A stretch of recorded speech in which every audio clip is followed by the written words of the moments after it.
There are stories people tell around campfires. There are urban legends teenagers whisper just to scare each other. And then there are stories built on real disappearances, real witnesses, and real pieces of evidence no one can explain. Today, you'll hear one of those stories. The story of the man the small town of Riverdale started calling the Ice Cream Man. Not because he sold ice cream, but because every time he appeared, something far more terrifying went missing: childhood and children. Riverdale was the kind of place where nothing bad ever happened. A school, a park, a few grocery stores, and quiet streets lined with family homes. Locals even joked, sometimes a whole week goes by with nothing worth reporting. Until the summer of 2002. One evening, 3 different families mentioned the same strange detail.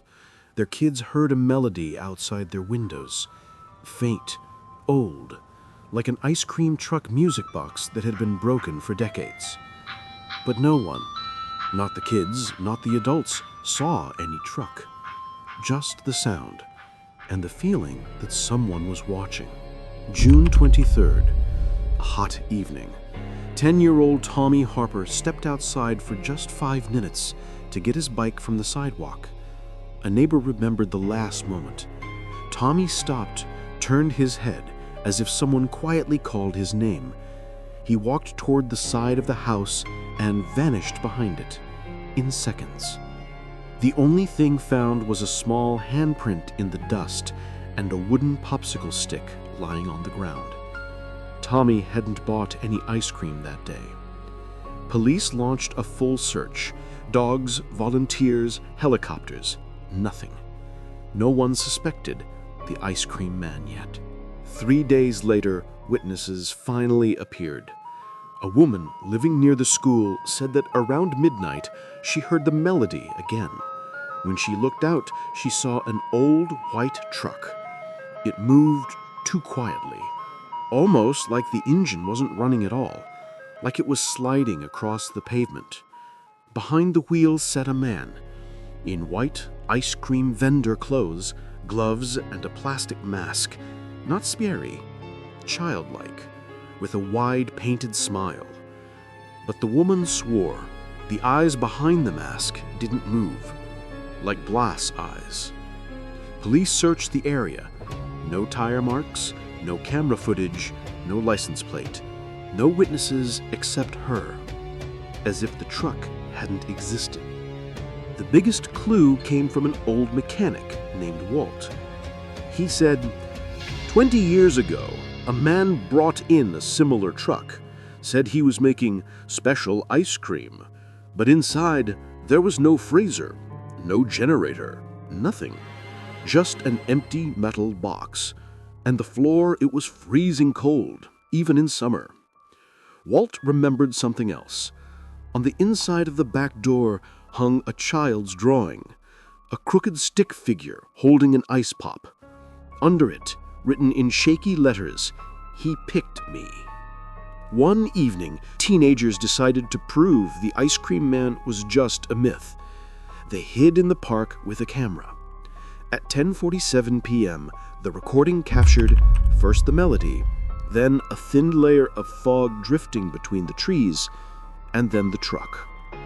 It didn't drive then, it appeared, like a frame that popped into the movie too early.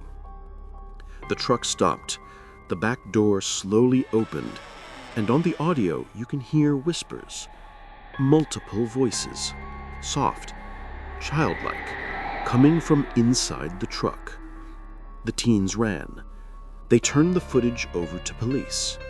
By the next day, they were told the camera accidentally corrupted itself during analysis. Officially, a malfunction. Unofficially, no one wanted to connect the disappearances to something they couldn't explain. July 8th, late evening. A Riverdale patrol officer finally spotted the white truck. He followed it, but the faster he drove, the slower the truck ahead of him seemed to move. as if mocking him. On an empty stretch of road, the truck suddenly stopped. The officer stepped out, flashlight in hand. He approached the driver's door, knocked. The melody blasted on, loud, sharp like a scream. The truck jolted and vanished. Gone, like someone cut it out of reality. On the asphalt, one thing remained: a popsicle stick. Scratched into it, he's still hungry. 4 children disappeared that summer. Not one was ever found.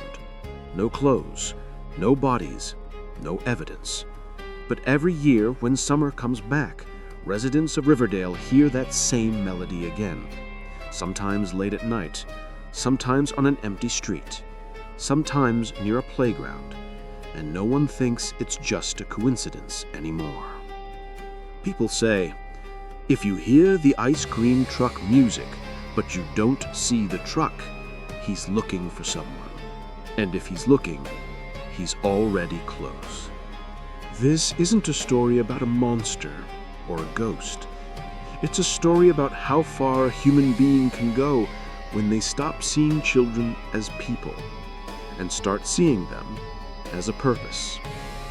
The case of the ice cream man is still officially unsolved, but his melody still echoes through Riverdale, somewhere between the houses, somewhere under the rustling grass, somewhere where children laugh too quietly.